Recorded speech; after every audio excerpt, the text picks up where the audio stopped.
بسم اللہ الرحمن الرحیم۔ تمام معزز سامعین کو السلام علیکم ورحمۃ اللہ وبرکاتہ۔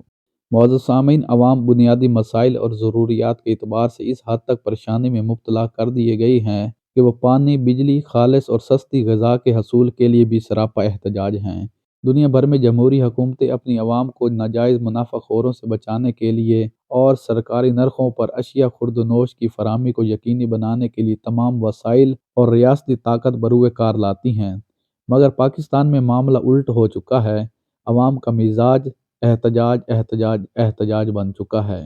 آئے روز احتجاج، کبھی بڑھتی ہوئی لوڈ شیڈنگ پر احتجاج، کبھی کمر توڑ مہنگائی پر احتجاج، کبھی پانی کی قلت پر پیاسی عوام کا احتجاج، تو کبھی تنخواہیں نہ ملنے پر استاذہ کا احتجاج، کبھی ڈاکٹر اور نرسوں کا اپنے حقوق کے لیے احتجاج، تو کبھی دوائیاں بنانے والی کمپنیوں کا احتجاج، کبھی کسانوں کا احتجاج، تو کبھی مزدوروں کا احتجاج۔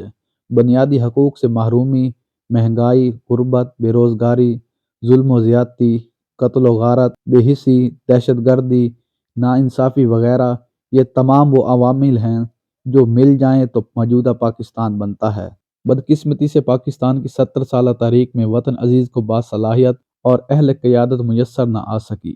ملک کی سیاست ہمیشہ سے نشیب و فراز، غیر معمولی ہلچل و کشیدگی عروج پر رہی۔ سیاست صرف ایک کاروبار بن کے رہ گئی۔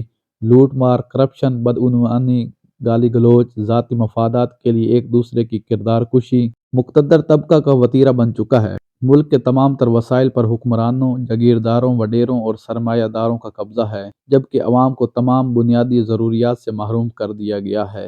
عوام جہالت، غربت، بے حسی اور لاچاری کی زندگی گزارنے پر مجبور کر دی گئی ہے۔ حکمران طبقہ کے لیے metro bus service, metro train اور موٹر ویز بنانا اہم ہے، مگر عوام کو تعلیم، صحت، روزگار اور خوراک جیسی بنیادی ضروریات فراہم کرنا اور ملک کی ترقی و خوشحالی کے لیے عوام کا معیار زندگی بہتر بنانا ان کی ترجیحات میں شامل کبھی نہیں رہی ہیں۔ بدقسمتی سے ہمارے حکمران عوام کو ہم وطن سمجھنے کے لیے تیار ہی نہیں ہیں۔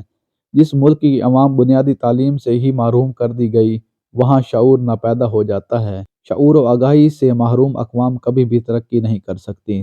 ملک میں بڑھتی ہوئی بے روزگاری، غربت، دہشت گردی، ناانصافی معاشرے میں بے حسی اور غیر اخلاقی رویوں کو جنم دیتی ہے۔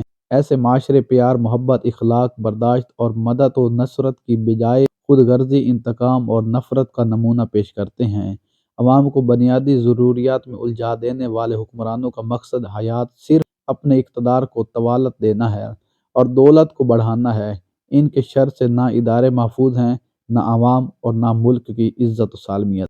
بجٹ کے نام پر سال بعد عوام کو اعداد و شمار کے گورکھ دھندے میں الجھا دیا جاتا ہے۔ وسائل کی غیر منصفانہ تقسیم کی وجہ سے پاکستان میں امیر غریب کے درمیان خلیج بڑھتی جا رہی ہے۔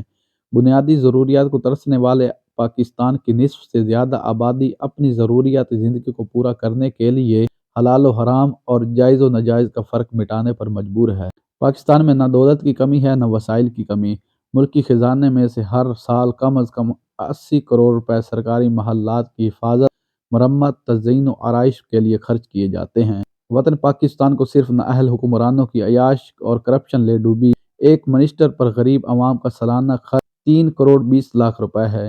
جس ملک کا بچہ بچہ مقروض ہے اور نصف سے زیادہ آبادی غربت سے نیچے زندگی گزارنے پر مجبور ہے، اس ملک کے ارکان اسمبلی پر اٹھنے والے مجموعی اخراجات اربوں روپے سے تجاوز کر جاتے ہیں۔